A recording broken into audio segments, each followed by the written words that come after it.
Hello, and welcome to the My Old Car video log, where I document how I maintain, repair, and occasionally make upgrades to my 1974 Chevy Monte Carlo that's been my daily driver since 1984. With dedication and tenacity, you too can make your first car your forever car and drive it forever. Hi everyone. Now, with this car having been upgraded from the VIR for AC over there to this orifice tube setup that they started, GM started kind of introduced back in, I think it was 77. The shop I took it to, they kind of they sort of upgraded the wiring, but they left other wiring behind. Like one of the things that the compressor no longer has is a superheat switch, but they left the wiring for the superheat switch right here. This plugs into that superheat switch. What the superheat switch was supposed to do, or the intent of it was, it would the switch would close the circuit, causing a short. And then there's a piece here, you can't really see it all too well, but it's kind of clipped on. Let's see if I can unclip that. Here we are. This piece here, there's a fuse inside this. I'll show you the wiring diagram in a bit, and you can actually see what all is going on. So I'm gonna, because see, ultimately what I want to do is I have this idle stop solenoid, and what I want to do is repurpose this idle stop solenoid, which mounts onto the carburetor right here, like that. Anyway, what I want to do is repurpose this to be a idle compensating solenoid for while the compressor is turned on, because whenever the AC compressor is turned on, it draws a lot of power from the engine, and you can feel it, especially in stop and goes traffic, like you're at the light and the engine almost wants to stall. And so another thing you'll see in the wiring diagrams starting in 1977 is that they GM kind of did that same thing, where they repurposed the idle stop solenoid to be a idle compensation solenoid for cars that are equipped with AC. And so I want to avoid having to splice in a new wire. So I'm thinking I might be able to utilize this wire, which is no longer being used. So let's do some tests, some investigating, and see how this is going to turn out. So let's test the solenoid, see how well it works. I mean, it is an old used solenoid. Let's see here. Seems to be working. Digging it. Yep. Alright. So after examining the wiring in the car, comparing it to the wiring in the diagram in the shop manual. And now one of the things I noticed is this here, the plug for the superheat switch wasn't used when I had the shop upgrade from the VIR to the orifice tube. And so now this actually went to what's called the thermolimiter connector. What this consists of, and if you look closely, this symbol here is a fuse, and then this symbol here is a resistor. So this superheat switch goes to the circuit that has the resistor in it, and then also the main switch, which feeds the current or the electricity through the what do they call this, the ambient temperature switch, which then comes back through here to the control selector switch. So I'm going to compare this to what's, how they upgraded it with the orifice tube. Alright, so here goes the circuit diagram for the compressor and the AC system that has the orifice tube. As you can see, there is no hot switch. However, this powers the compressor. This goes to this right here, which is 987, which goes from here up to the pressure circuit. Now that's a two-stage circuit or switch, where if it's too low it shuts it off, and if the pressure is too high it shuts off the power to the compressor. And this also goes to power the main switch, and of course this other end goes through the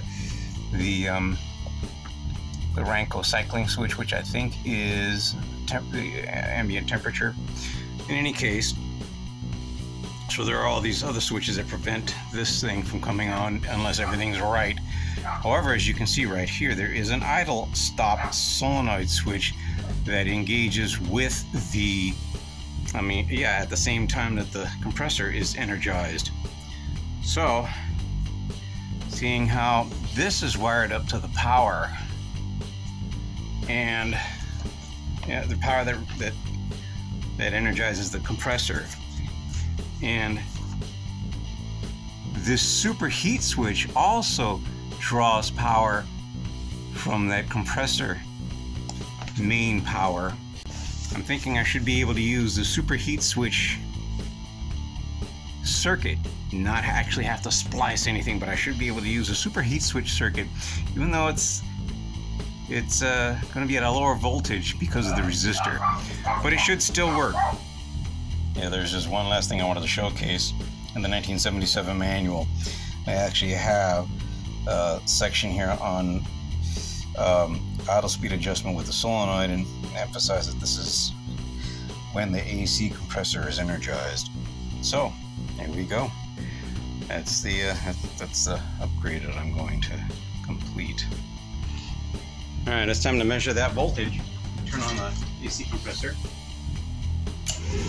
Whoops. There. Okay, AC compressor is on. Let's see, what is the voltage coming out of here? Yeah, not bad, 10 volts. I figure probably once the engine's running, might be closer to 11.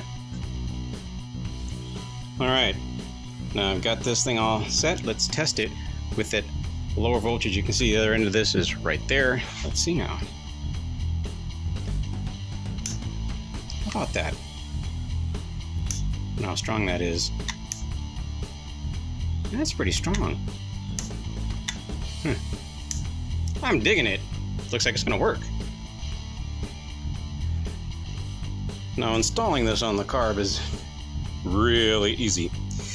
There's a keyhole right there, and there's this I don't know whatever you want to call it, and it fits right on the carb.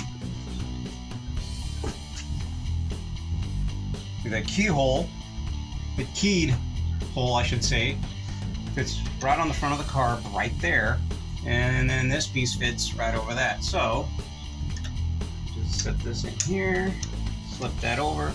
Boom. The only other thing that needs to be done is install this screw, there we are, onto the front of the carb. Hang on, let's see if we can get this to focus. As you can see, it's a specialty type screw. It kind of has a tapered base, so that way it centers where that solenoid bracket's going to sit.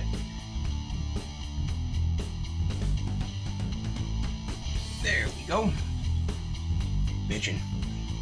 I figured I was going to have to make this wire from scratch, but I was scrounging around a lot of my old surplus. I kept it despite the thing having died wire collection.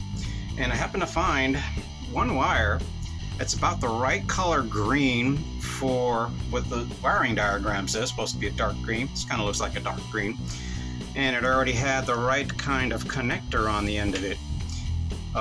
So, otherwise I would have had to take this item here and then splice it onto the end of a wire.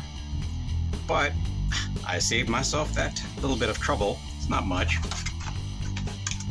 So now what I'm going to do is I'm going to have to fabricate a terminal on the end of this wire, because I just don't have one that'll fit inside that that plug, nor do I want to cut off that plug and then try to make 2 plugs, and I've done this before. It's not hard to do. So let's see here.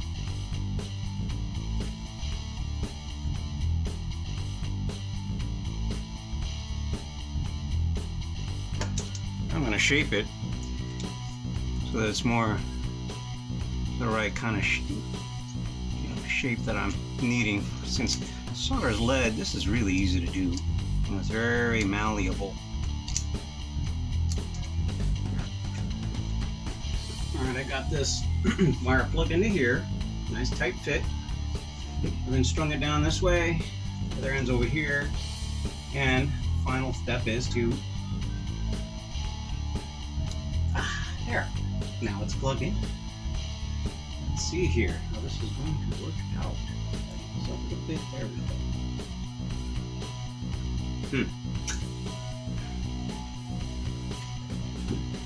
Oh yeah, it's energized. Let's see if it'll keep open. Look at that. Keeps it open. And then with the thing shut off,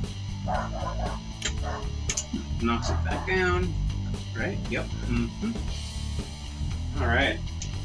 Okay, so the next stage is to start her up and adjust it with the old 1/2-inch wrench. Right there.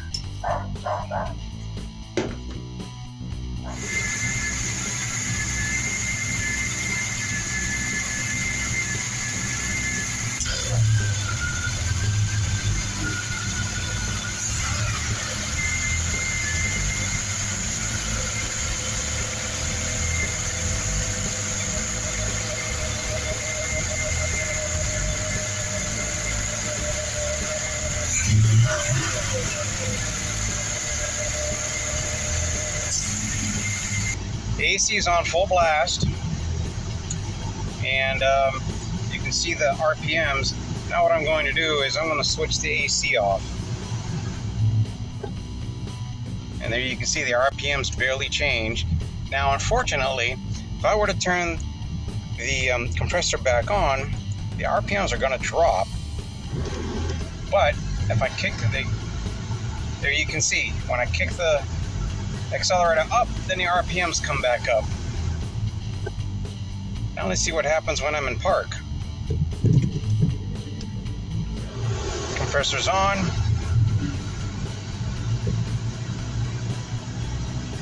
And now the compressor's off. Goes up just a little bit, no big deal. It's acceptable. But there you can see it drops quite a bit. Give it a little bit, and there you go. We're at about 1,000. So there goes the performance of that that AC idle compensation solenoid. I think that's what they call it. So here we are. If you enjoyed the video and found it useful, please be sure to click the like button. Now, if you'll excuse me, I think it's time for a drive.